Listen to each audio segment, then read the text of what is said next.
Welcome to Debbie's Grill, where we talk about issues that matter to the state, void of politics, fear, or favor. Stakeholders of Asenjo district in the Ellembelle district have appealed to government, public-spirited individuals, and non-governmental organizations to address the school's severe infrastructural challenges. They said the deficit had forced some preschool students to sit on bare floors along verandas during lessons. A visit by the Ghana News Agency revealed congested classrooms with several classes combined, affecting effective teaching and learning. Mr. Ellembelle, chair of the school management committee, said low enrollment previously compelled authorities to rename the school model to attract students. The move increased enrollment from 35 students in 1997 to 338 in 2026, with children now coming from neighboring communities. Mr. Ellembelle, an educationist with over 3 decades of experience, said inadequate infrastructure and teaching learning resources continue to hinder the school's smooth academic progress. He recommended the Member of Parliament for Ellembelle constructing a 2-unit classroom block out of a promised 3-unit block for junior high school. He, however, appealed to the Member of Parliament and the District Assembly to provide further support, noting that apart from the new block, the remaining school structures were dilapidated. Mr. Paul, Assembly Member for Kikam and Asenjo electoral area, also appealed to the Member of Parliament and the Ghana National Gas Company to construct a 6-unit classroom block with a computer laboratory and changing room to meet growing enrollment needs. Yeah, so this is the cry of a school, a primary school, primary all the way to JHS in the Ellembelle district. Now, I want us to focus on something. You see, every time we keep saying the same thing and like it's hurting to the soul. It's hurting to the soul because I feel like there should be something that should be solved. There shouldn't be something that we should sit here and be arguing about, especially deficit in infrastructure. I mean, we've grown where we've gotten to as a country. We shouldn't be talking about deficit in infrastructure where students will sit to learn, appropriate equipment to aid in teaching and learning. This should be something in the past. We should be concentrating on something more, not this. We are in 21st century, but we still have students sitting on bare floor to study. We still have students learning in a dilapidated structures. At any time it's cloudy, they have to pack their books and go home. And we want the same students to compete with students here in Accra. That is not going to happen. There is no way students in that village or in a village in somewhere else competing with people here, students in Accra. No, it won't work. And we always say that, learning does not only come with you taking a book to study. Everything contributes. You need to have a conducive environment, equipment and everything that will aid in easy teaching and learning. All this build the students up. Imagine you going to school where the environment is not conducive. How do you study? An environment where every day there is conflict. An environment where every day, you don't get your peace of mind to study. No. All these are distractions. It distracts the child from learning. And it's affecting them. And then for a student to become, build up, it's from the foundation. This is basically the foundation. Primary, the crèche, nursery is the foundation. So if the foundation is weak, automatically the building will collapse. But if the foundation is strong, there is no way the building will collapse. Show me a building where the foundation is strong. And I'll show you a building or a house that have been built from the 90s. And it's still standing firmly and strong.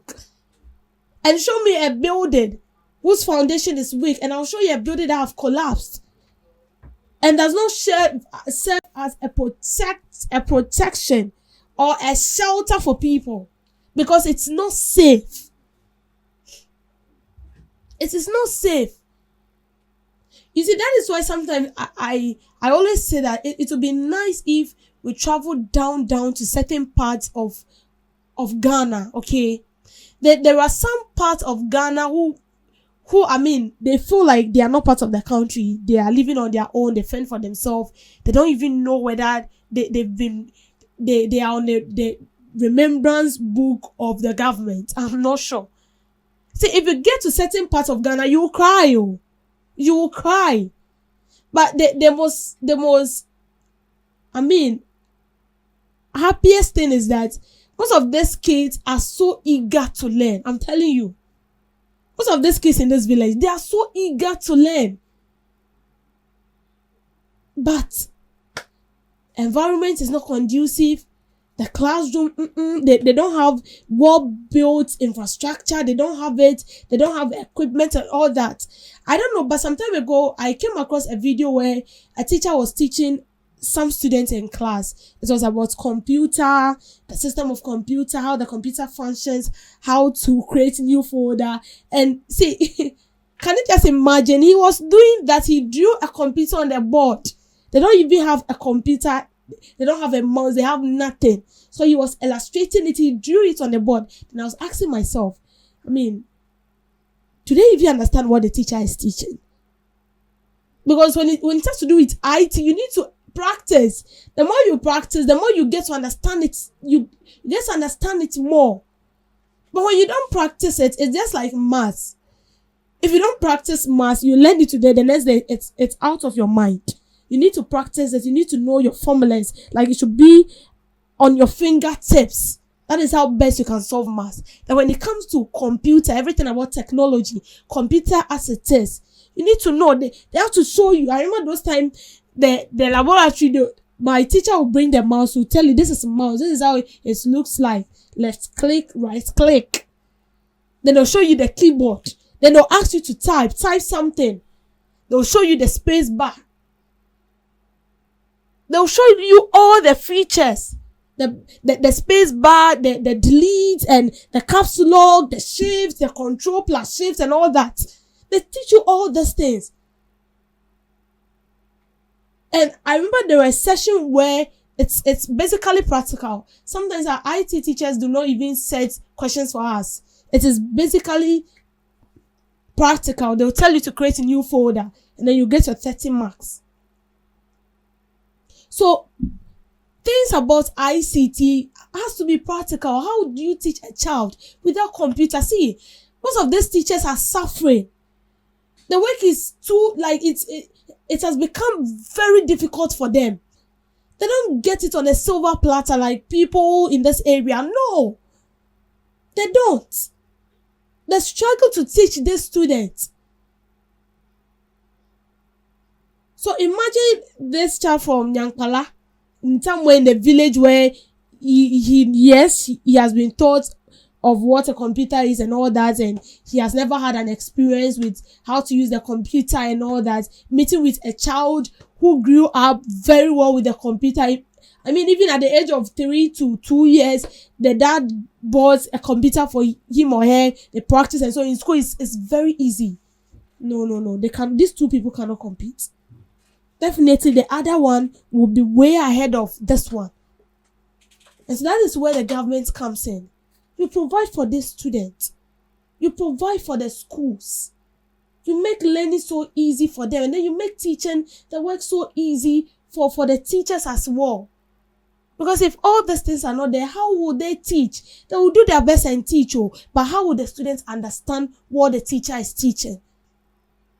And I can basically tell you that most people get to know, details of what a computer entails when they get to the university. It's a fact. Because the university, you need to get your own laptop. You need to get, some lecturers will not come to class. They'll prefer Zoom. You need to get your laptop because that is where you'll be keeping your notes and all stuffs. And so I will tell you that most of the students, 50% of them get to know, what the computer entails. They learn a lot when they get to the university. Because you will use it. You will learn it. That is basically what you will use. But what we are saying is that The people in those villages, the students in those villages, they are part of the country. They are Ghanaians.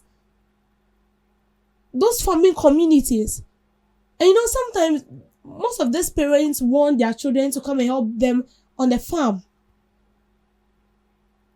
So when they see that school now, the building in which you sit in to learn, it's not good, it's dilapidated, it's a death trap and all that, they discourage you to come and join them farm. And sometimes well-meaning chiefs, NGOs and all that will help them build. World vision. They've built a lot of schools. They've drawn a lot of borehole for communities.